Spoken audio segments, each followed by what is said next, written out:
Em Jerusalém, sob o reinado de Davi, a glória de Israel iluminava a terra. As celebrações ressoavam pelas ruas enquanto o povo louvava a Deus. Nas varandas do palácio, o rei Davi contemplava seu reino. Um homem de fé, a sua liderança era admirada, mas uma escuridão se aproximava. Ao entardecer, Davi avistou Batseba banhando-se. Sua beleza encantadora e a fragilidade do momento atraíram seu olhar para o abismo do desejo. Consumido pela paixão, Davi tomou uma decisão precipitada. A história de um homem de Deus se entrelaçava com a sombra do pecado. Batseba, ao encontrar-se com Davi, desatou uma teia de desgraça. O pecado, uma serpente silenciosa, começava a envenenar o coração do rei. Enquanto a noite caía, Davi se via em uma encruzilhada. A escolha entre fé e fraqueza se tornava crucial na narrativa divina de redenção. Enquanto a noite caía, Davi se via em uma encruzilhada. A escolha entre fé e fraqueza se tornava crucial na narrativa divina de redenção. O palácio, antes vibrante, tornava-se um cárcere de lembranças. O peso da traição o consumia, como um véu de sombras sobre seu espírito. Na esquina, os ecos das risadas e festins ainda ressoavam, mas tudo havia mudado. Davi se lembrava de Batseba e do desejo que o arrastara. Um brado distante trouxe Davi ao presente. Era Urias, seu leal soldado, que voltava da guerra, sem saber do destino que o aguardava. Davi, ao avistar Urias, sentiu um misto de saudade e culpa. Como poderia ocultar a traição que o enredara em suas próprias teias? Reuniões estratégicas tornaram-se um fardo. As palavras escapavam de seus lábios sem verdade, enquanto o peso da culpa o mantinha refém. Numa noite tempestiva, Davi fez a escolha insensata.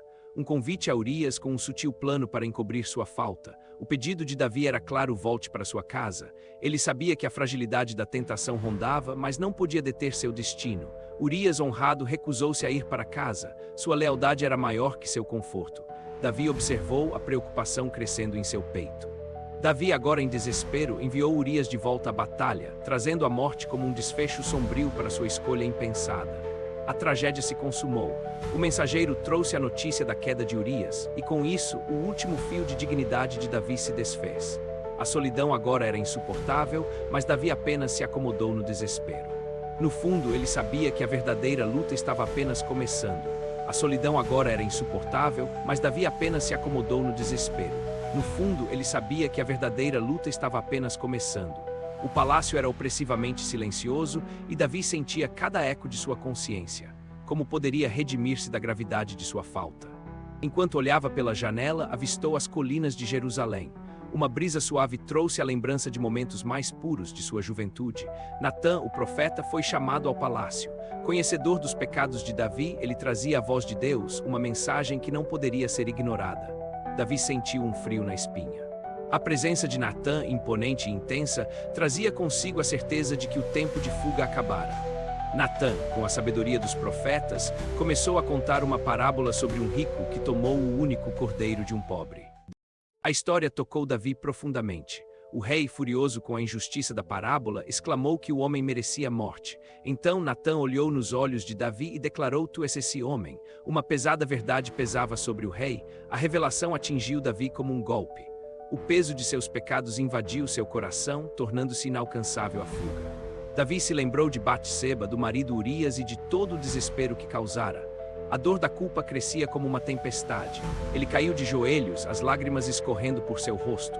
Pequei contra o Senhor, sussurrou, quebrantado e desesperado. A súplica de Davi ecoou pela sala solene. Era um reconhecimento genuíno de suas falhas, um clamor por misericórdia. Natã, movido pela dor do rei, declarou que o Senhor havia perdoado seus pecados, mas as consequências ainda viriam. Davi percebeu que a misericórdia de Deus não eliminava a necessidade de enfrentar o fruto de suas decisões. O profeta Natã, agora em um tom mais brandamente grave, advertiu que a espada nunca se afastaria de sua casa por causa de seu pecado. Davi ouviu as palavras do profeta, sua mente repleta de imagens do futuro, um futuro marcado pela dor que viera. Cada palavra de Natã cortava Davi como uma espada. Ele sabia que o Senhor estava atento a cada uma de suas ações. Diante da inevitabilidade das consequências, Davi se levantou, sua determinação começou a tomar forma. Ele tinha que se arrepender. Ele se dirigiu aos seus servos, seu tom agora firme: convocai uma assembleia. É hora de enfrentar nossos erros juntos. Davi, no entanto, estava decidido. Ele deveria ser transparente com seu povo e buscar a reconciliação antes que fosse tarde. Com a assembleia convocada, Davi compartilhou sua falta. sua vulnerabilidade tocou os corações de muitos presentes. Ele declarou: vivi em pecado, mas a misericórdia do Senhor é maior. Que tiremos lições de minha queda. As palavras de Davi ecoaram como um chamado à transformação. O rei havia começado sua jornada de volta ao Senhor. Davi, com olhar aflito, ergue-se diante de seu povo, as lágrimas escorrem por seu rosto. O espaço está carregado de emoção e expectativa. Ele respira fundo e inicia sua declaração, sua voz tremendo como as colinas ao redor: povo de Israel, eu falhei gravemente diante do Senhor. As palavras de Davi têm um peso indescritível, atingindo os corações, enquanto cada membro do povo se pergunta sobre suas próprias falhas. Ele continua, revelando seu coração quebrantado: cometi adultério e causei a morte de Urias, um homem justo. As palavras ecoam na multidão, os olhares se cruzam, e Davi sente o peso de cada alma unindo-se na dor de suas verdades. Arrependi-me de minhas ações, Davi clama, e imploro a misericórdia do Senhor. Um murmúrio de expectativa cresce na multidão. Davi se prostra, a testa no chão. O cheiro da terra mistura-se com o ar, enquanto o rei entrega sua dor ao Criador. Um murmúrio coletivo de compaixão emerge. Começam a surgir lágrimas entre o povo, refletindo o quebrantamento do rei. E então, ao fundo, um homem levanta a voz, o rei fala com a verdade, que seu arrependimento inspire a nós. Inspirados, outros se pronunciam, criando um eco de vozes que, finalmente, clamam por mudança e redenção. As lágrimas de Davi são agora um símbolo de transformação, um testemunho do poder do arrependimento diante do Senhor. Envolto em um novo entendimento, a cidade de Davi começa a se mover como um só corpo, buscando a reconciliação e a fé. A cidade de Davi pulsava.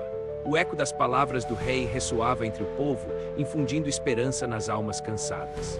Animados, os cidadãos começavam a restaurar as ruínas, símbolo de renascimento e arrependimento coletivo. Enquanto isso, Davi, em oração, sentia a presença de Deus confortá-lo, reafirmando sua missão como rei. Ao amanhecer, ele convocou o povo para uma cerimônia, unidos em adoração e gratidão pela graça recebida. Davi compartilhou sua história de queda e redenção, clamando que ninguém está fora do alcance da misericórdia de Deus.